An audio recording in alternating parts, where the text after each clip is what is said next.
දැන් ප්‍රෝග්‍රෑම් එක ආයෙත් මම පොඩ්ඩක් වෙනස් කරනවා. දැන් උත්තරයක් එනවා මොනවද කියලා දන්නේ නැති නිසා අපි ඒකට මොනවද එන්නේ කියන එක පෙන්වන්න හදමු. හරි? ඩිස්ප්ලේ එකක් දාන්න හදමු. මම කියන total is කියලා. මගේ අතින් වචනෙන් ලියනවා මම.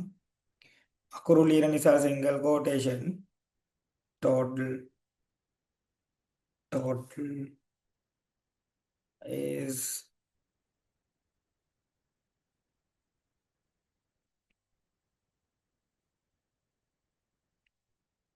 කියලා single quotation එක වහලා මේ දෙන්න කමා එකකින් වෙන් කරන්න ඕනේ.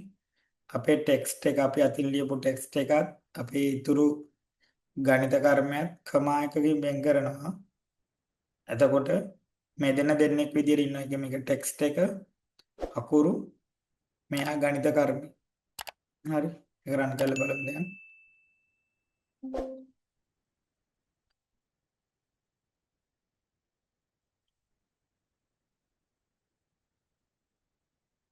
දැන් ඕගොල්ලන්ට පේනවා මෙතන උත්තරේ අර මන් දාපු වචනෙත් එක්ක එනවා total is 16.